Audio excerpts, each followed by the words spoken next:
everyone, welcome back. Today we're going to be talking about the magic of the AR-15 bolt. Okay. Now, before we start talking about the bolt, let's talk about some of the characteristics of the AR-15. It is it's basically a very light recoiling rifle, and that's why a lot of people, like it. And most people assume that light recoil is just because it's a small cartridge, right? It's either 223, 556, and that is part of it. And the second reason why they assume that the recoil is so light is because the rifle is straight from barrel to stock, as opposed to an AK. With the AK, if you notice, there's your barrel. The stock tends to dip down a little bit, and most people assume that that's the reason why when you fire the AK, the gun tends to lift up a little bit more. The piston plays a big part in that. Okay, so I mean, yes, the AK typically shoots the 7.62 by 3.9, which is slightly more powerful. Yes, the stock is dipped down a little bit, which is going to want to make the rifle lift a little bit. But what happens is you've got a piston up here. And what happens is when that piston comes back, it basically, that also contributes to the lifting of the rifle. Now, when you look at most of the, the animated videos of how the AR-15 works, right? They'll usually explain to you that, well, when you chamber the round, the bolt grabs the round, it chambers it, and when you pull the trigger, okay, the firing pin hits the primer. The primer gets ignited, that burns the gunpowder, bullet moves forward. Once it gets past the gas block, gases come up, and they get, the gases come back through the gas tube, and they come all the way back, and they hit the gas key over here, right? And then what you'll usually see in the animated videos is that the gas comes here, hits this, pushes this back, okay?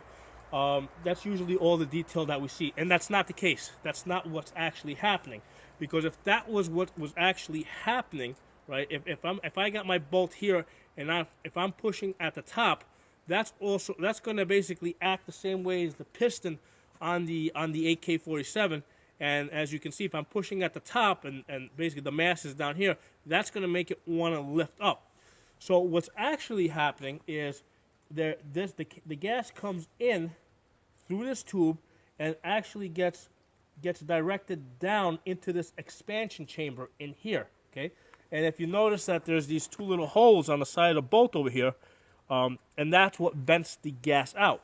Now, the significance of this is because the gas comes in, drops down, and what happens is, when the bolt when this gets pushed forward, right? You'll notice that like this gets the bolt actually goes into the bolt carrier, okay? And what happens is when the gas comes in, the chamber expands, and basically you got gas going in two directions, right? It does that, okay? That's what happens. So the cam over here, because of the way it's cut, forces this bolt to rotate, and that's necessary because what they found, about 110, 120 years ago when they were experimenting with semi-automatic rifles, is that if you tried to pull the cartridge straight back, you would tend to rip the cartridge, or it would slip out of the out of the jaw of the extractor. So what they found is that they needed to twist it out. Okay, so that's why your bolt twists. Okay, so what happens is the gas comes in, this pops open like this. The bolt, because you have gas coming in, starts moving backwards. Okay. And the significance of that is because basically the gas is now inside your bolt being pushed back. That's in line with your barrel. Okay? So your bolt is right in your barrel, and basically this goes straight into the stock. Okay? So rather than having it hit up here and lift up, it's coming in and the bolt pushes straight back. Okay? And that is significant. That is why the recoil of the AR-15 is so unique, okay?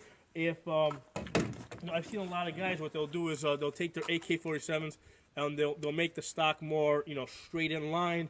They'll put a muzzle brake in here, they'll even use a lower caliber, because you can shoot this like the AK-74 shoots the I think it's 5.45 by 3.9.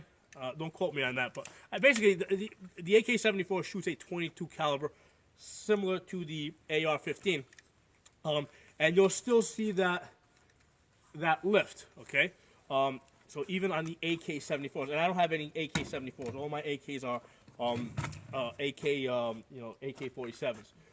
But the bolt is what makes the AR-15 so unique, because of that expansion chamber.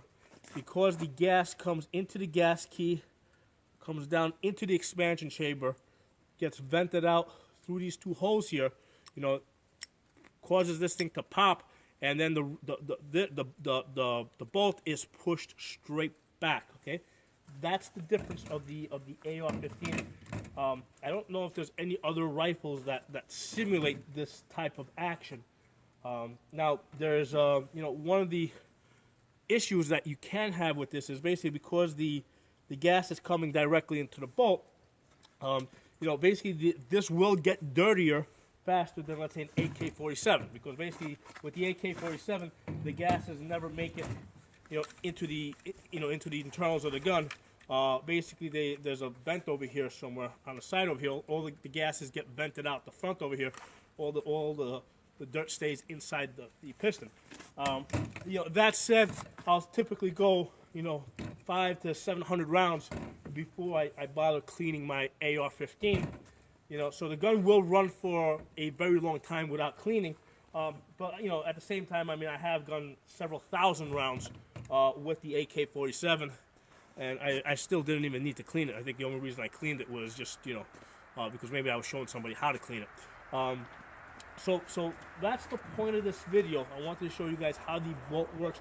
Now, as one of the things to be aware of with those gases, if you put a sound suppressor, right, on the front of the gun, what that means is that a lot more gas is going to come back here.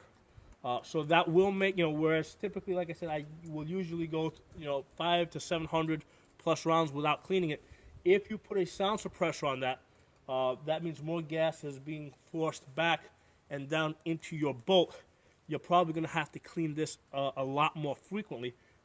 And that's probably the reason, if I was to get a dedicated, if I was to get a sound suppressor at some point, and I wouldn't get it unless it came out of the NFA, and I could buy it, just as easily as I can buy scopes and other things.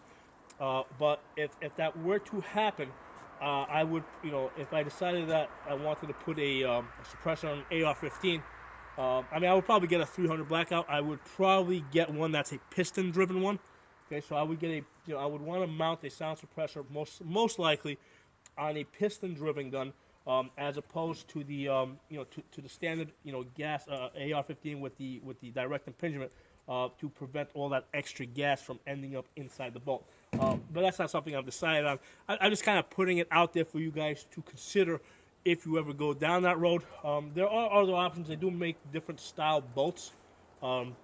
They do make some that have like an adjustable screw on the side over here. I think the company's name is Bootleg. I think they have like a screw here, and you can adjust how much gas goes through the bolt.